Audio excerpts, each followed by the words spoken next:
Welcome back to our episode. Ryan here with Chaos MMA, and today we have on Miranda Maverick, who's now fighting at UFC 291. Miranda, how's that feel now fighting at 291? How's that feel now? Yeah, it's great. I'm glad that I'm able to jump back in so quick. I've had several short notice fights, but this is one of the shorter notice that I've taken. This one in the Sabina Mazo fight since being in the UFC, and I'm ready to show up and show out and get back in the win column. Yeah, and you said you've had many short notice fights, in the UFC too.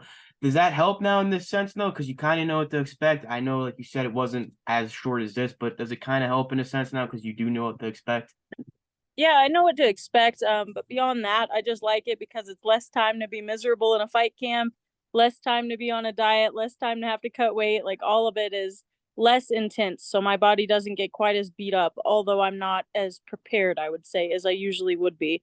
But I would say there's a 5% difference between a full camp and right now because it's not like I was sitting on the sofa and jumped off to come take a short notice. I had just got done fighting a few weeks ago and had traveled teaching seminars and cross training, training every day, and then jumping right back into basically a 2 week fight camp. So I'm excited to get back in there and show what I can do. Yeah, I mean, it's literally like 1 week out now. It's almost here. It's crazy. And for you, did you contact them that you would be willing to take this fight, or did they contact you? Like, how did that whole process work out for it? What's funny is I actually messaged my manager and I was like, hey, you can tell the matchmaker, tell Mick that by October is when I would like to fight next. I'll be ready by then. I want to take this little break and I'll be back in the game. And then he responds to me like an hour later, I think it was, maybe not even. And he's like, well, it's not October, but would July 29th work? And I was like, what? I was like, it'll work. Let's just do it. Let's get Yeah, another paycheck and get a win. yeah. Now, a great short notice fight, against a girl in Priscilla. What are your overall thoughts about her, in this flyweight division? Like, do you feel? I know you feel confident every fight, but do you feel even more confident this fight? Because I know you want to prove something after last fight. Is it kind of like you're going in there, prove a point now, make a statement? Not necessarily. I don't really take that pressure in with me anymore. You know, when you're undefeated, it's one thing, but I've had losses, I have wins. It's an up and down battle. I don't necessarily feel like I was a worse person my last fight. I just had an injury in the second round and got really shook. And who knows what would have happened if I hadn't, but it was a good fight. Either way, Jasmine did great. And this fight, I'm looking to get back in the win column, but I'm not going to go in there and risk it all or fight stupid because of it. I'm excited to get back in there. I'm glad I have this opponent. I think it's a really good matchup for me. To be honest, I think I'm much more well rounded than she is. I think she's a pretty one dimensional fighter, although she has good takedown defense and stuff. And I think that will hurt her in this fight. She's used to like TKOing and KOing girls. And I'm 30. I'm durable. I haven't really been finished in that way. I've never really been hurt by a certain punch in a fight.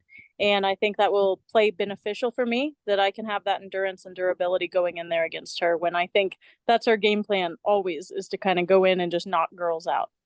Yeah, now you said she's looking in there, going for the knockout. That's kind of her game plan. Do you feel once she realizes, oh, this isn't working, like you feel like she's gonna be like, wow, I'm in trouble? Is that kind of what you're expecting from her in this fight?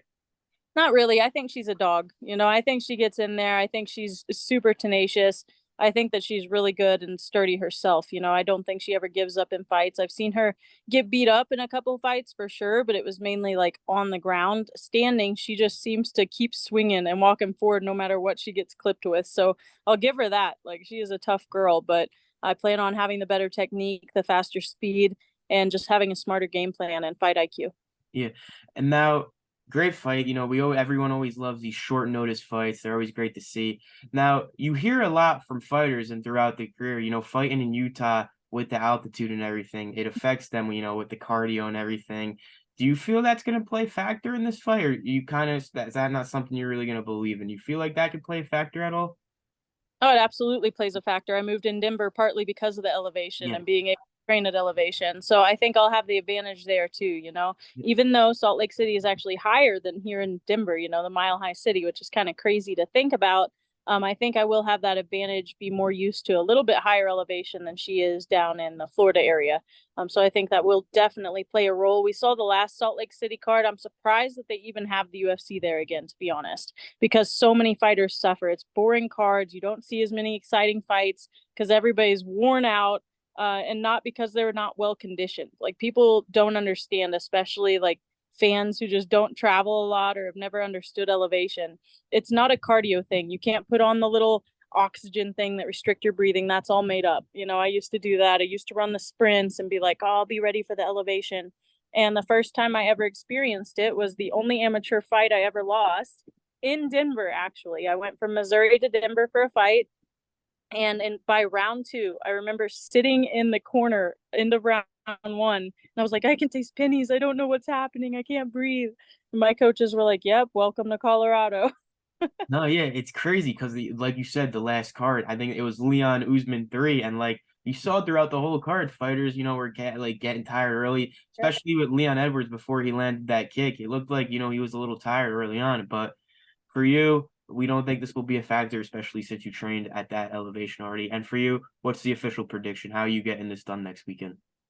Yeah, I'd say look forward to me using my biggest strengths. I plan on taking this to the ground, but I also plan on setting it up with some good striking, and maybe I can hurt her there too. My coaches are confident that I can land several things on the feet that might rock her. I know she's a dog, though. I'm going to keep coming forward, and I think that will actually play a role in her own defeat. Yeah. I mean, and you get this win, you get your hand raised. Bruce Buffer announces your name as the winner. Now, is that still October after this fight that you'd be looking to return? I know you don't want to look past this, but is it kind of like whatever at that point, if you're healthy and everything?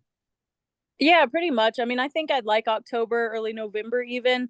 I just kind of want to have my Christmas to myself. That's kind of my only goal is I want to be able to spend Christmas and hopefully Thanksgiving with my family. Last year I was able to, but I was also given a couple short notice offers, and so I stayed pretty healthy throughout.